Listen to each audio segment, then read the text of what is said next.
श्री श्रीपाद श्री वल्लभ चरित्रामृत अध्याय 20 विसवधुल्यांचा वृत्तांत.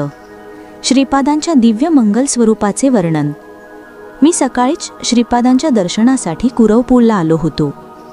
श्रीपादांच्या शरीरातून दिव्य प्रकाश पसरत होता. श्रींच्या दिव्य नेत्रांमधून शांती, करुणा, प्रेम आणि ज्ञान ज्योतिरूपात प्रकट होत होते. त्यांच्या दिव्य सान्निध्यात असलेले लोक काहीही न मागता शांती, करुणा, प्रेम आणि ज्ञान प्राप्त करत होते. सर्व लोकांचे एकमेव स्वामी निराकार तत्व साकार आणि सगुण होऊन मानव रूपात डोळ्यांसमोर दिसत असल्यामुळे माझ्या संपूर्ण अस्तित्वात आनंद आणि आश्चर्य दाटून आले होते. श्रीपादांनी आम्हाला कृपापूर्वक जवळ येऊन नमस्कार करण्यासाठी हाताने इशारा केला. त्यांनी इशारा करताच त्यांच्या दिव्य हातांमधून कोणतीतरी अज्ञात शांती आणि प्रेमाची लहर निर्माण झाली आणि माझे मन, हृदय आणि शरीर कोणत्या तरी अज्ञात जगात गेल्याचा अनुभव आला. मी भक्तिभावाने श्रीचरणांना स्पर्श केला. माझे शरीर हलके झाले. माझ्या डोळ्यांतून काळा प्रकाश बाहेर पडत असल्याचे मी पाहिले. त्यानंतर माझ्या शरीराच्या सर्व अवयवांमधून काळा प्रकाश बाहेर पडला. त्या सर्व प्रकाशाने एक विकृत मानवी आकार धारण केला. तो आकार हुबेहूब माझ्यासारखाच होता. श्रीपादांनी स्मितहास्य करत मला विचारले, तुझ्यासारखा दिसणारा तो काळा आकार कोण आहे हे तू ओळखलेस का? मी उत्तर दिले, स्वामी, तो आकार माझ्यासारखा आहे हे मी पाहिले, पण तो माझ्या शरीरातून का बाहेर आला हे मला माहीत नाही. तो कोण आहे हेही मला माहीत नाही. तेव्हा श्रीपाद म्हणाले, बाळा, तो आकार म्हणजे तुझे पाप शरीर आहे. तो तुझा पापमय पुरुष आहे. आता तुझ्या शरीरात उरलेला पुण्यमय पुरुष आहे. प्रत्येक मानवी शरीरात पापपुरुष आणि पुण्यपुरुष असतात. पाप आणि पुण्य या दोन्हींपासून मुक्तता मिळाली की मोक्षच मिळतो. ब्राह्मण जन्म घेतलेल्या व्यक्तीने निष्ठावान राहून केवळ आपले पाप शरीर जाळून टाकू नये, तर आपल्या पुण्यबळाने इतरांचा उद्धारही करावा. ब्राह्मणाने सत्वगुण प्रधान असावे. वेदशास्त्रानुसार सांगितलेली कर्मे इतरांकडून करून घेताना आपल्या उदरनिर्वाहासाठी आवश्यक तेवढेच द्रव्य त्यांच्याकडून घ्यावे.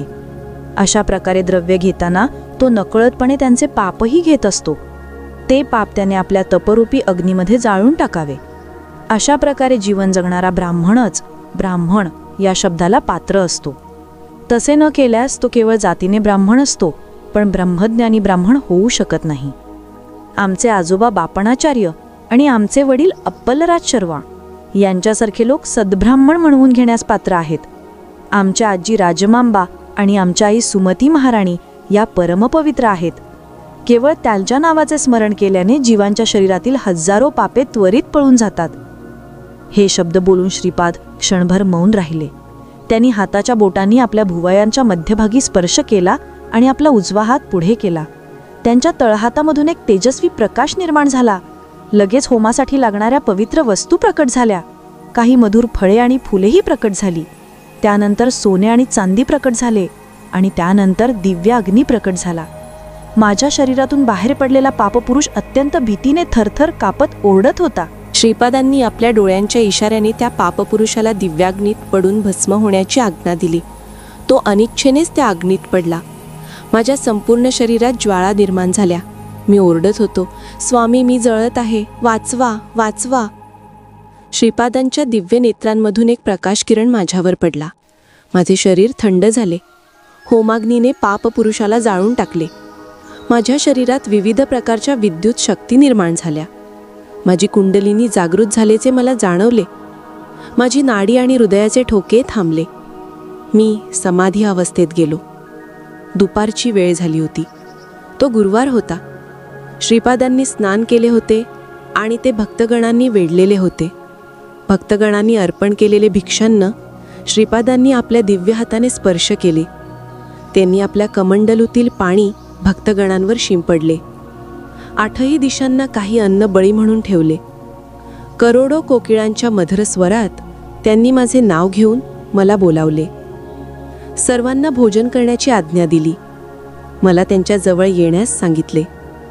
क्षणभर डोळे मिटून त्यांनी पुन्हा डोळे उघडले आणि माझ्याकडे आपले विलासमय कटाक्ष टाकले. त्यांच्या हातात एक चांदीचे पात्र प्रकट झाले. ते हलवा नावाच्या उत्तर भारतीय पदार्थाने भरलेले होते. तो श्रीपादांचा आवडता पदार्थ होता. श्रीपाद म्हणाले, शंकर भट्टा, माझे भक्त मला त्यांच्या भक्तीच्या पाशात बांधतात. मी केवळ निष्कलंक भक्ती आणि श्रद्धेलाच बांधला जातो. श्रेष्ठींच्या घरी त्यांची धर्मपत्नी व्यंकट सुब्बम्मा हिने हा पदार्थ माझ्यासाठी तयार केला होता आणि मी खाल्ल्यानंतरच ती भोजन करणार होती अशी तिने प्रतिज्ञा केली होती. तिच्या नातीने लक्ष्मी वासवीने माझ्या हाताला रक्षाबंधन बांधले होते. माझ्या पतीच्या कुंडलीत मारक योग आहे असे ज्योतिषी सांगतात. तुम्ही मला रक्षाबंधन बांधले आहे हे जर सत्य असेल तर तुम्ही हा प्रसाद स्वीकारून मला सुमंगली होण्याचा आशीर्वाद द्यावा असा हट्ट धरून तिने अन्नत्याग केला होता. माझ्याकडे दुसरा काय उपाय होता? चिरंजीवी लक्ष्मी वासवीला लक्ष्मी सौभाग्यवती होण्याचा आशीर्वाद देऊन मी फुले, बांगड्या आणि कुंकू प्रसाद म्हणून दिले. माझ्या आजी व्यंकट सुब्बम्माने प्रेमाने तयार केलेला हलवा मी माझ्यासोबत आणला आहे. हा मधुर प्रसाद अनेक जन्मांपासून चालत आलेला महापातकांचा नाश करतो. माझ्या भक्तांच्या घरी मला अर्पण केलेला प्रसाद मी स्वतः सूक्ष्म किरणांद्वारे स्वीकारतो. पण श्रेष्ठींच्या घरी बनवलेला हा महाप्रसाद असल्यामुळे मी स्वतः भौतिक रूपात स्वीकारत आहे. तूही हा प्रसाद ग्रहण कर. त्या प्रसादाची चव वर करणे कोणालाच शक्य आहे. त्यांनी प्रसादाचा काही भाग वर फेकला. तो आकाशात कुठेतरी नाहीसा झाला. आणखी काही प्रसाद त्यांनी आपल्या तळहातावर सोडला. तेव्हा तेथील जमीन दुभंगली आणि प्रसादाला वाट दिली. प्रसाद जमिनीत गेल्यानंतर दुभंगलेली जमीन पुन्हा पूर्ववत झाली. तेथे असलेल्या इतर भक्तांनाही तो प्रसाद हवा होता. श्रीपादांचा अवतार कोणालाही निराश करणारा नाही. कितीही लोकांना वाटले तरी ते पात्र अक्षय होते. इतक्यात पद्मशाली कुळात जन्मलेला गुरुचरण नावाचा एक भक्त आला. श्रीपादांनी त्यालाही प्रसाद दिला आणि ते चांदीचे पात्र त्याने कृष्णा नदीत फेकून दिले. त्यानंतर श्रीपाद म्हणाले, पद्मशाली मार्कंडेय गोत्राचेच आहेत. काही कारणांमुळे ते मांसाहारी झाले. माझ्या सानिध्यात कारणाशिवाय कोणतेही कार्य घडत नाही. गुरुचरणा, तू कितीतरी दिवसांपासून मला प्रसाद नैवेद्य म्हणून अर्पण करत आहेस आणि श्री गुरुचरणात सर्वदा शरण असे म्हणत जीवन जगत आहेस. आज तुला श्री गुरूंच्या करकमलांतून महाप्रसाद प्राप्त झाला आहे. शंकर भट्टाला तुला माहीत असलेले गुरुतत्व विस्ताराने सांग. आम्ही दुपारच्या वेळी योगनिद्रेत मानस संचार करतो. त्यावेळी कोणीही आम्हाला भेटू नये. आमच्या विश्रांतीत व्यत्यय येऊ देऊ नये असे सांगून ते निघून गेले. श्री गुरुचरण नावाचा महाभक्ताला भेटणे हे खरोखरच श्री गुरूंच्या इच्छेमुळेच घडले. श्री गुरुचरण योगमार्गात प्रगत होते. श्रीपादांचे तत्वज्ञान मला सांगून धन्य करा अशी मी त्यांना प्रार्थना केली. तेव्हा गुरुचरण म्हणाले, अनंत कोटी ब्रह्मांडांची निर्मिती, स्थिती आणि लय घडवून आणणारा जो महासंकल्प आहे तेच निराकार निर्गुण तत्व साकार सगुण रूपात पूर्वीच्या युगात श्री दत्तात्रेय म्हणून अवतरले आणि सध्याच्या युगात या काळात श्रीपाद श्री वल्लभ रूपात अवतरले आहे. हा अवतार म्हणजे मानवी रूपात दिसणारे निराकार, सगुण रूपात दिसणारे निर्गुण, एका देवतेच्या रूपात दिसणारे सर्व देवतांचे स्वरूप आणि सर्व योगमार्गांचे अंतिम ध्येय आहे. सृष्टीच्या सुरुवातीपासून महर्षींनी आपापल्या साधनेमुळे ज्या ज्या देवतांच्या स्वरूपाचा साक्षात्कार केला ती सर्व स्वरूपे श्रीपादांचीच दिव्य स्वरूपे आहेत.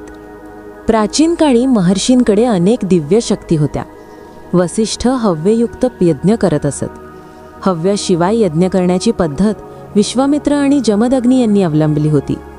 कोणतेही कर्म करण्यासाठी किंवा त्या कर्माचे रहस्य जाणण्यासाठी त्या मंत्राचे रहस्य जाणणारच समर्थ असतो. श्रीपाद सर्व समर्थ आहेत. ते कर्माचे रहस्य जाणत असल्यामुळे वेगवेगळ्या व्यक्तींशी त्यांचे वागणे वेगवेगळे दिसू शकते. सर्व शक्तींमध्ये प्रेमशक्ती सर्वश्रेष्ठ आहे. तिची शक्ती अनंत आहे. बापनाचार्य असोत, नृसिंहवर्मा असोत किंवा व्यंकटप्पया श्रेष्ठी असोत, हे सर्व विलक्षण योगसंपन्न आहेत. या तिघांचीही श्रीपादांवर वात्सल्य भक्ती अधिक आहे. ते आपल्या प्रेमशक्तीने एखादे कार्य पूर्ण करण्यासाठी श्रीपादांसमोर हट्ट धरू शकतात आणि श्रीपादांनाही त्यांचे ऐकावे लागते. श्रीपाद प्रत्येक स्त्रीमध्ये आपल्या आईचेच रूप पाहतात, हा त्यांचा सहज स्वभाव आहे. जर कोणी सहज वात्सल्याने श्रीपादांना दिव्य बाळ समजून त्यांची आराधना केली तर श्रीपादही त्यांच्या घरात बाळासारखेच वागतात. हीच महामाया आहे. योगी आणि ज्ञानी ज्या निर्गुण निराकार परब्रह्माचा वारंवार उल्लेख करतात तेच परब्रह्म पिठापूरमध्ये दिव्य बाळ म्हणून लीला दाखवत आहे. ही गोष्ट तर्काच्या पलीकडची आहे. वेदशास्त्रांच्या अध्ययनाने, योगमार्गाने किंवा ज्ञानमार्गाने देव प्राप्त होतो या भावनेने साधना करणाऱ्यांना तो देव त्याच मार्गांनी प्राप्त होतो. दैवी अनुभवाचे शास्त्रांद्वारे प्रमाणीकरण करता येते. कधीकधी शास्त्रांच्या पलीकडच्या मार्गानेही दैवी अनुभव येऊ शकतात. देव सर्वतंत्र स्वतंत्र आहे. श्रीपादांच्या लीला अतर्क्य आणि पूर्वी कधीही न ऐकलेल्या आहेत असे त्यांनी समजावून सांगितले. तेव्हा मी म्हणालो, महाराज, आपल्याला श्रीपादांचे दर्शन पहिल्यांदा कसे झाले ती कथा सांगून मला कृतार्थ करा, अशी मी श्री गुरुचरणांना विनंती केली. तेव्हा गुरुचरण म्हणाले, ब्राह्मण श्रेष्ठा, तुम्ही खरोखरच धन्य आहात. श्रीपादांच्या सानिध्यात त्यांच्या दिव्य लीला तुम्हाला सांगण्याचे भाग्य मला केवळ माझ्या पूर्वजन्माच्या सुकृतामुळेच लाभले आहे. तुमच्यावर श्रीगुरूंची अकारण करुणा आणि कृपा आहे असे म्हणून त्यांनी आपल्याला श्रीपादांचे दर्शन कसे झाले हे थोडक्यात सांगितले. माझा जन्म एका देवभक्त कुटुंबात झाला. लहानपणापासूनच मी आमचे कुलदैवत दत्तप्रभूंचीच पूजा करत होतो. कुटुंबात आर्थिक चिंता खूप होत्या. दत्तप्रभूंना कितीही विनंती केली तरी माझे कष्ट कमी झाले नाहीत, उलट वाढतच गेले. काही वडीलधाऱ्यांनी सल्ला दिला की तुझ्यावर दत्तप्रभूंची कृपा नाही, तू दुसऱ्या देवाला कुलदैवत मानून पूजा केलीस तर तुझे कष्ट दूर होतील. मीही कोणत्या देवाला कुलदैवत मानल्यास माझे कष्ट दूर होतील असा विचार करत झोपी गेलो. स्वप्नात मला एक भयंकर आकाराचा खाटीक दिसला. तो मोठ्या प्रेमाने शेळ्यांचा कळप सांभाळत होता, पण दररोज काही शेळ्यांना आपल्या सुऱ्याने बळी देत होता.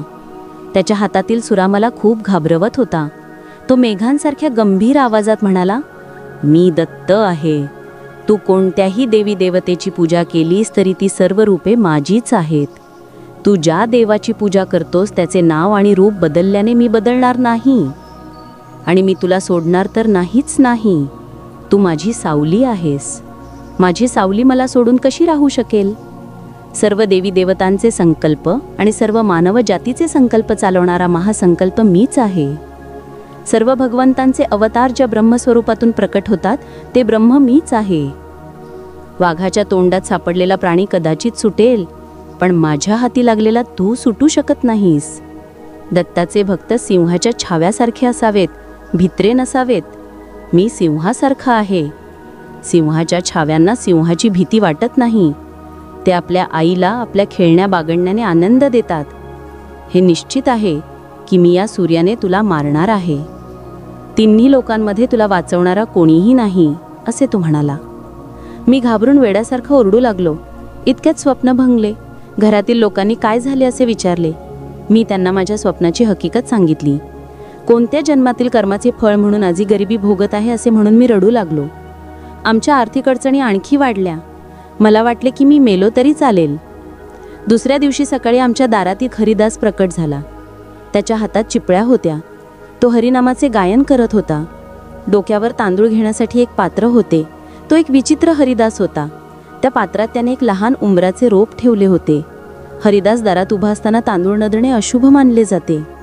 लहानपणापासूनच मी आमचे कुलदैवत दत्तप्रभूंचीच पूजा करत होतो. कुटुंबात आर्थिक चिंता खूप होत्या. दत्तप्रभूंना कितीही विनंती केली तरी माझे कष्ट कमी झाले नाहीत, उलट वाढतच गेले.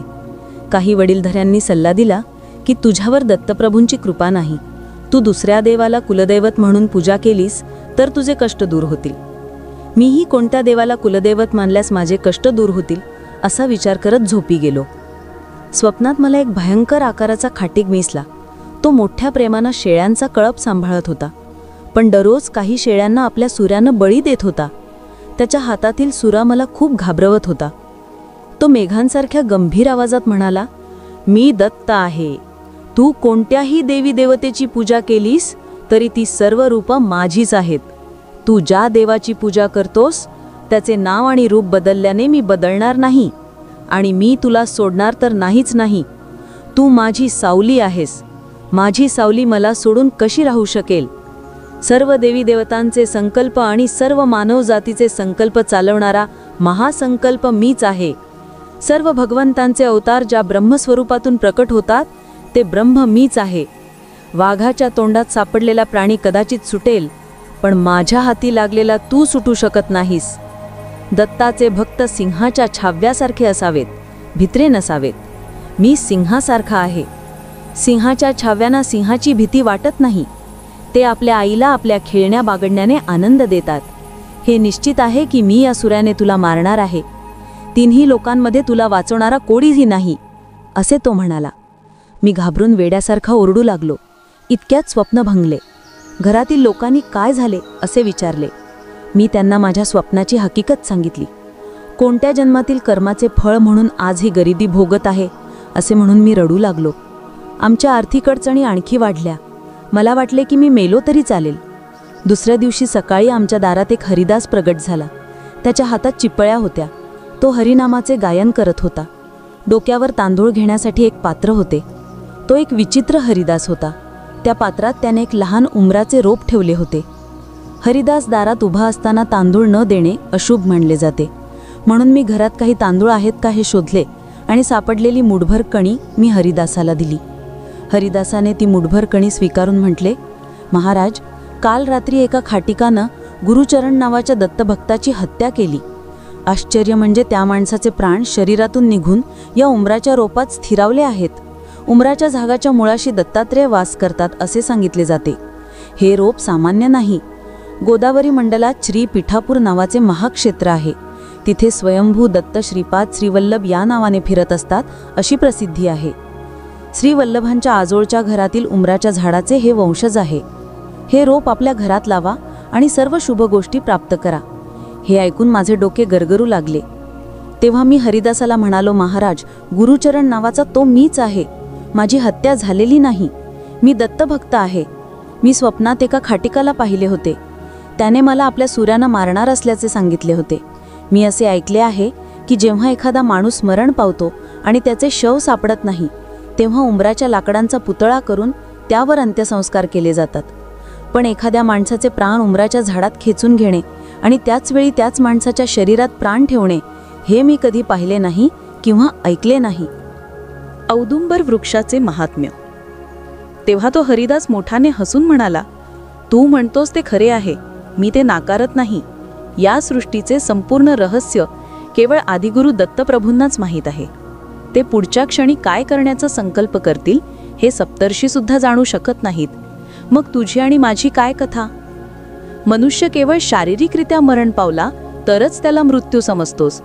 जेव्हा जातकाच्या कुंडलीत मारक दशा येते तेव्हा सद्गुरू आपल्या शिष्याला भयंकर मानसिक क्लेश, घोर अपमान आणि असह्य कष्टनुकसानीला सामोरे जायला लावून त्याचे कर्मक्षय करतात आणि त्याला पुनर्जन्म देऊ शकतात.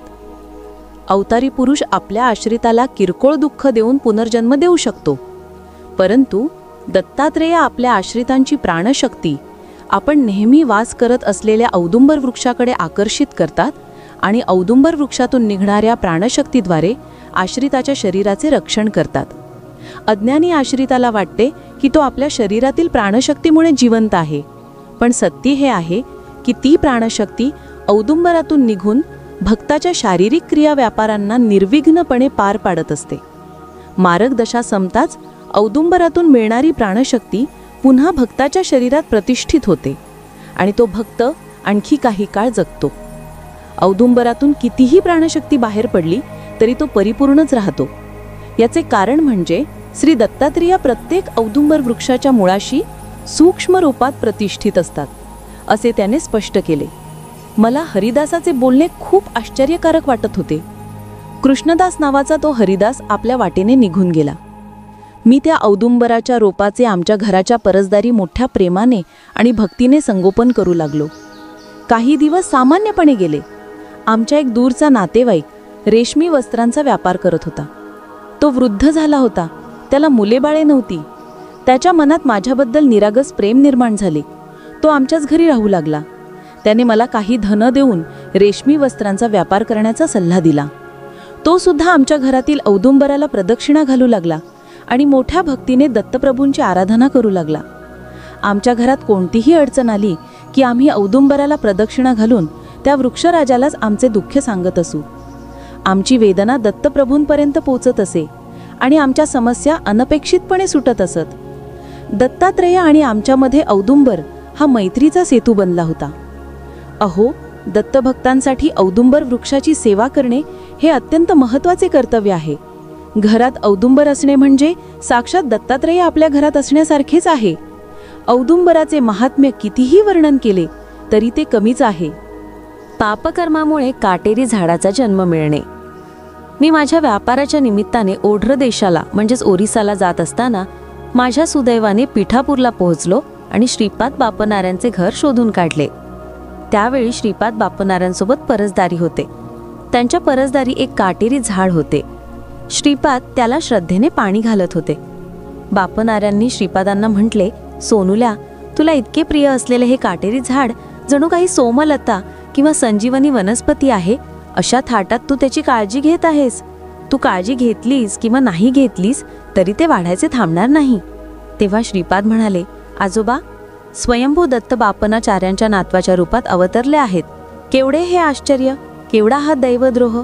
अशी थट्टा करणारे आपल्याच गल्लीत राहणारे विसावधुलू आजोबाच हे काटेरी झाड आहेत. आई, मी, मोठे भाऊ, श्री विद्याधरी, राधा आणि सुरेखा यांनी व्यंकटप्पय्या श्रेष्ठींच्या आणि नरसिंहवर्म्यांच्या घरी भोजन केल्यावर मल्लादी आणि घंडीकोटा घराण्यातील लोक पूर्णपणे अनाचारी आणि धर्मभ्रष्ट झाले आहेत. या दोन्ही कुटुंबांना ब्राह्मण समाजातून बहिष्कृत करावे असा वाद ब्राह्मण परिषदेत निर्माण करणारे विसावधुलू आजोबाच हे काटेरी झाड आहेत. श्रीपादच दत्तात्रय आहेत का? याला प्रमाण काय? शास्त्रांमध्ये आहे का? वेदामध्ये आहे का? असे कुतर्क करणारे विसावधुलू आजोबाच हे काटेरी झाड आहेत. सर्व मंगल स्वरूपिणी असलेल्या माझ्या आई सुमती महाराणीला आपल्या माहेरची मुलगी मानून भोजन घालणाऱ्या आणि नवीन वस्त्रे देऊन सत्कार करणाऱ्या आणि आपले जन्म धन्य झाले असे मानणाऱ्या व्यंकटप्पय्या श्रेष्ठी आजोबा आणि नरसिंहवर्मा आजोबा यांची नित्यनिंदा करणारे विसावधुलू आजोबाच हे काटेरी झाड आहेत. मृत्यूनंतर अंत्यसंस्कारातील त्रुटींमुळे, महापापांच्या ओझ्यामुळे आणि आपल्या स्वभावाला अनुसरून काटेरी झाडाचा जन्म घेतलेल्या या विसावधुलू आजोबांची दया येऊन मी थोडे जलतर्पण करत आहे, असे त्यांनी सांगितले. थोड्याच वेळात ते परसदारीतून बाहेर गल्लीत आले. श्रीपाद श्रीवल्लभांचे मोहक रूप पाहताच मला आनंदाच्या उकळ्या फुटू लागल्या. डोळ्यांतून आनंदाश्रूंचा पूर वाहू लागला. मी श्रीपादांच्या दिव्य चरणकमलांवर कोसळलो. श्रीपादांनी माझ्या पाठीवर प्रेमाने थोपटले आणि म्हणाले, बाळा, उठ उठ. हे काय वेडेपणाचे चाळे? मरून पुन्हा जन्म घेऊन तू माझ्याकडे आलास की काय? मी रेशमी वस्त्रांचा व्यापार करतो हे लक्षात आल्यावर बापनाऱ्याने मला विचारले, अरे, आमच्या या सोन्याच्या बाळासाठी काही योग्य वस्त्रे आहेत का? मी श्रीपादांना योग्य अशी रेशमी वस्त्रे दिली. गुरुचरणा, तुला एक गंमत दाखवतो, चल, असे म्हणून त्यांनी मला आत नेले.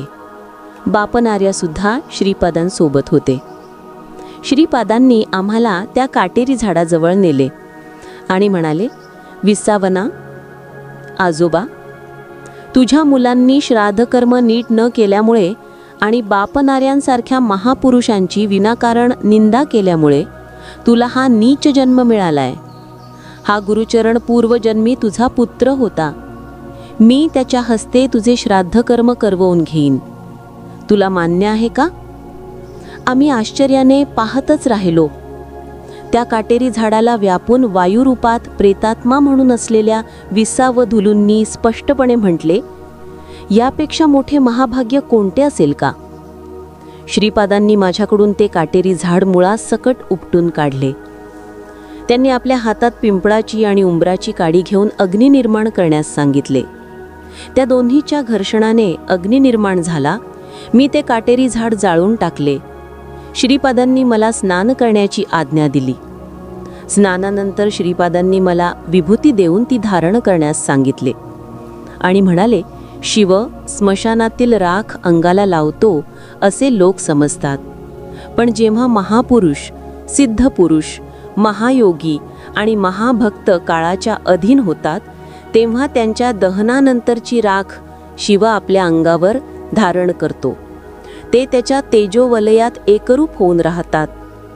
माकड, साप, गाय यांसारखे प्राणी चुकून आपल्या हातून मारले गेले तर त्यांचे अंत्यसंस्कार अवश्य करावेत. त्यांचे श्रद्धेने दहन करून भुकेलेल्यांना अन्नदान केले तरी पुरेसे आहे.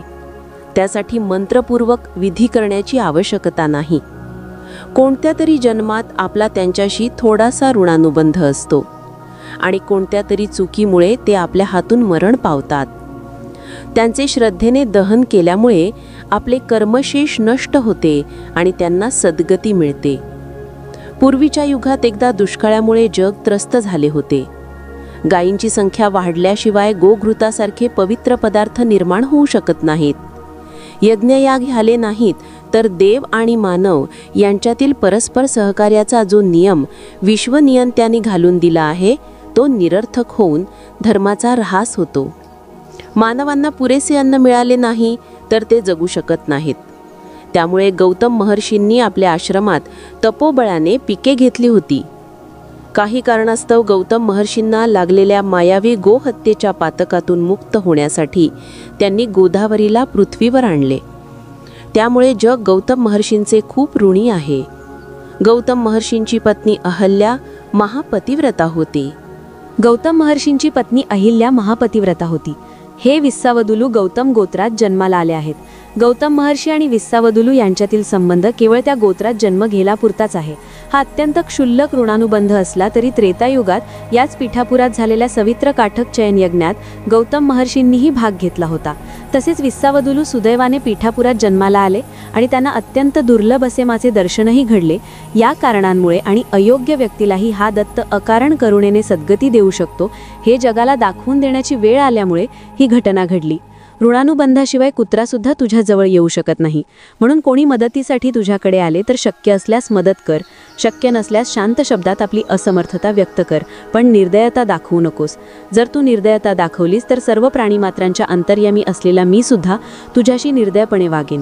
तू जितका सत्य आहेस, हे जग जितके सत्य आहे, ही सर्व सृष्टी जितकी सत्य आहे, तितकेच हेही सत्य आहे की या सर्वांचे मूळ कारण मीच आहे. मी सर्व सत्यांचे सत्य म्हणजेच परमसत्य आहे.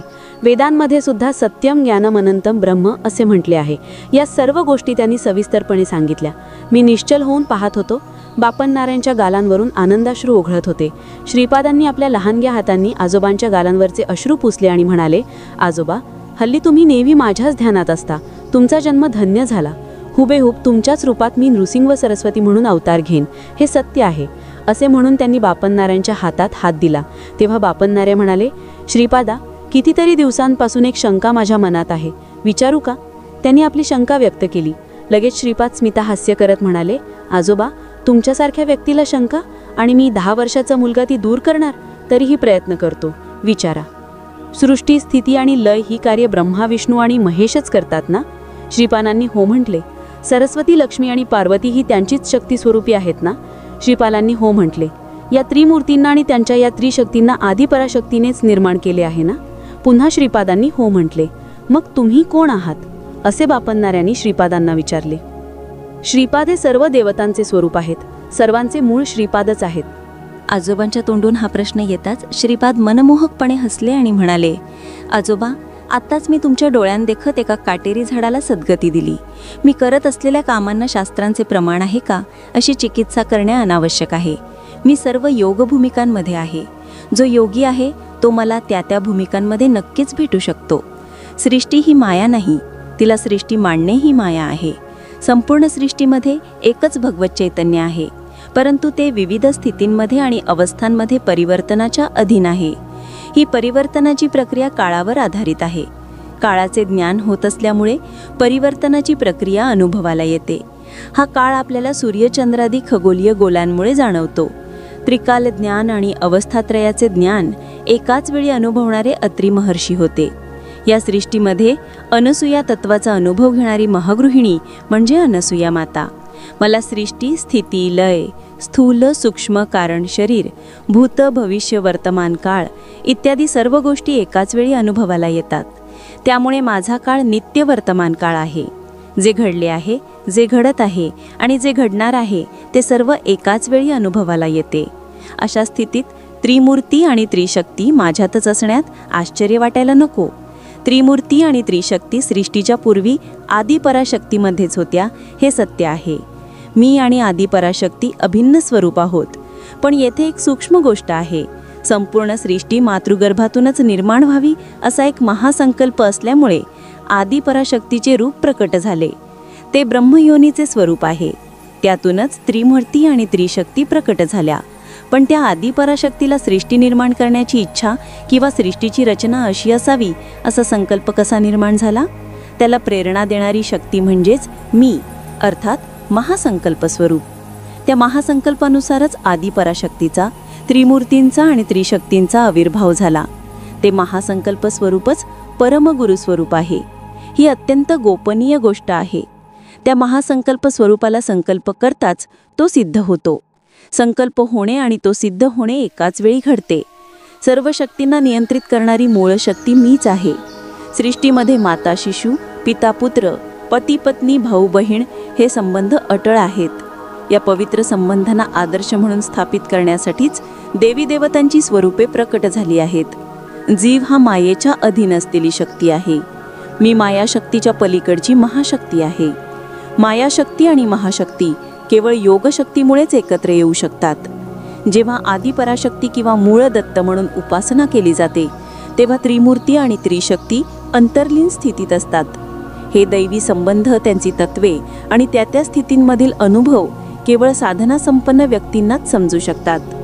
श्रीपादांची आराधना करणाऱ्यांची सर्व पापे नष्ट होतात.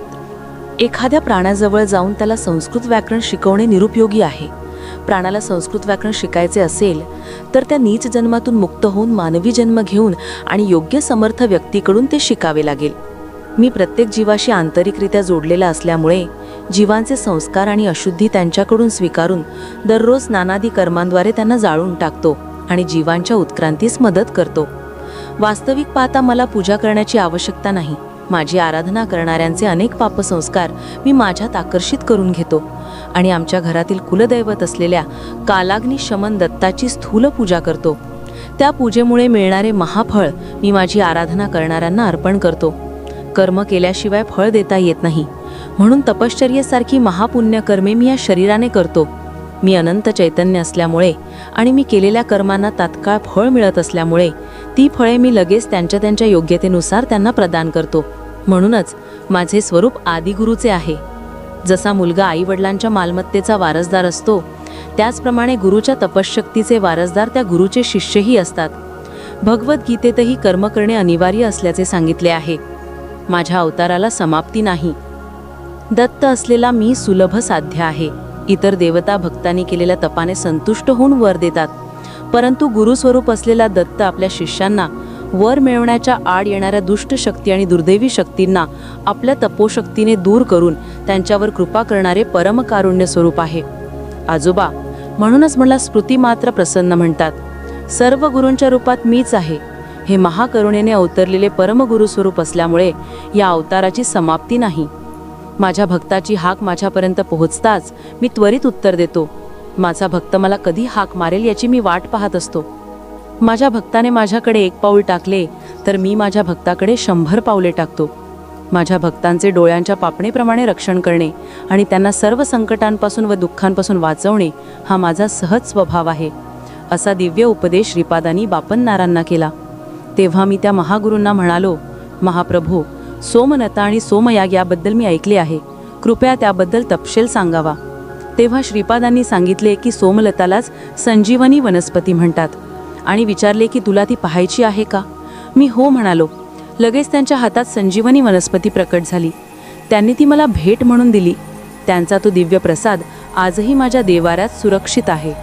श्रीपाद म्हणाले, या संजीवनी वनस्पती हिमालय पर्वतरांगांमध्ये, काश्मीरमधील मानस सरोवरात, सिंधू नदीच्या उगमस्थानाजवळ, मल्लिकार्जुन प्रभूंचे नित्य निवासस्थान असलेल्या श्रीशैल पर्वतावर, तसेच सह्याद्री, महेंद्र, देवगिरी, विंध्य पर्वतरांगा आणि बद्री अरण्याच्या प्रदेशात आढळतात.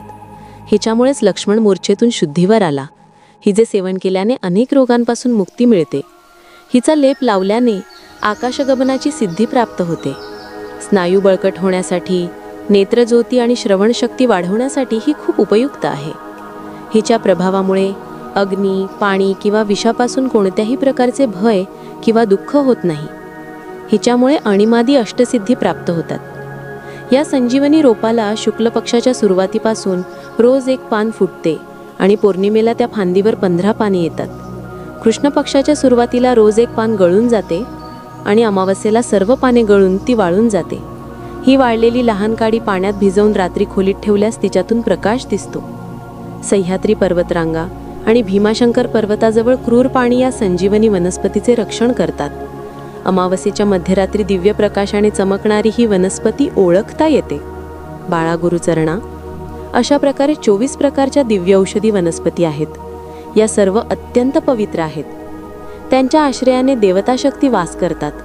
त्यामुळे पवित्र वेदमंत्रांचा उच्चार करत अत्यंत विनम्र भावाने यांना खणून काढावे लागते.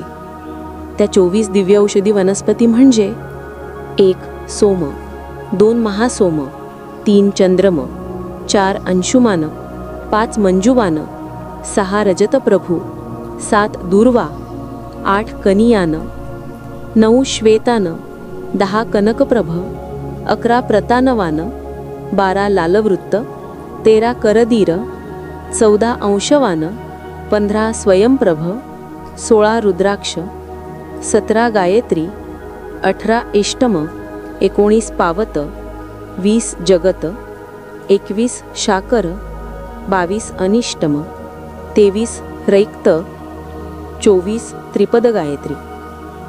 मी श्रीपादांची परवानगी घेऊन पीठापूरहून निघालो. मी शंकर भट्टाला हा वृत्तांत सांगून पूर्ण करताच महागुरूंचा मानस संचार पूर्ण झाल्याची आणि त्यांच्या दर्शनासाठी येण्याची आज्ञा झाली. आम्ही त्यांचे दर्शन घेतले. श्रींच्या दिव्य हातांतून फळे आणि प्रसाद घेतला. त्यानंतर श्रीपाद म्हणाले, तुम्ही दोघेही कृष्णा नदी ओलांडून पलीकडच्या तीरावर जा. तुम्ही मांचाल गावी जा. मांचाल गावची देवी तुम्हाला आशीर्वाद देईल. तिचा आशीर्वाद मिळाल्यानंतर पुन्हा कुरवपूरला या. तुम्ही कुठेही असलात, कितीही दूर असलात, तरी मी तुमच्यावर नेहमी लक्ष ठेवून असतो, हे लक्षात ठेवा. भविष्यात मांचाल गाव विश्वविख्यात होईल. एका महापुरुषाच्या जिवंत समाधीमुळे ते प्रसिद्ध होईल. त्या महापुरुषाच्या लीला चित्रविचित्र असतील. स्थूल दृष्टीने एक पीठापूर आहे, तसंच सूक्ष्म दृष्टीनेही एक पीठापूर आहे. तेच सुवर्ण पीठापूर होय. ते माझ्या स्थूल शरीराभोवती असलेल्या तेजोवलयात सुप्रतिष्ठित आहे. कोणत्याही युगातील, कोणत्याही देशातील किंवा कोणत्याही काळातील व्यक्तीने माझी कृपा प्राप्त केल्यास त्यांचे चैतन्य सुवर्ण पीठापुरात सुप्रतिष्ठित होईल. ही गोष्ट योगदृष्टी असलेल्या सर्वांना समजू शकते. ज्यांना सुवर्ण पीठापुरात आपल्या जीवचैतन्यासाठी स्थान मिळवता आले ते सर्व धन्य आहेत. मी जन्मोजन्मी त्यांच्या पाठीशी राहून त्यांचे रक्षण करीन. बाळशंकर भट्टा, अनेक शतकांनंतर माझ्या नावाने एक महासंस्थान स्थापन होईल. माझ्या आजोळी, माझ्या जन्मस्थानी औदुंबर वृक्षाच्या छायेत माझ्या पादुका प्रतिष्ठित केल्या जातील. माझ्या आधीच्या अवताराची आणि माझ्या नंतरच्या अवताराची मूर्तीसुद्धा प्रतिष्ठित होईल. हे बघा, मी दिव्यदृष्टी देत आहे, पहा, असे म्हणून त्यांनी गुरुचरण आणि माझ्या भुवयांच्या मध्यभागी स्पर्श केला. आम्ही ते सुंदर दृश्य पाहून धन्य झालो. त्यांचा संकल्प अमोघ आहे. त्यांच्या लीला विचित्र आहेत. आम्ही निघताना ते म्हणाले, वसिष्ठांचा अंश असलेली व्यक्ती माझ्या संस्थानात पुजारी म्हणून येईल. श्रीपाद श्रीवल्लभांचा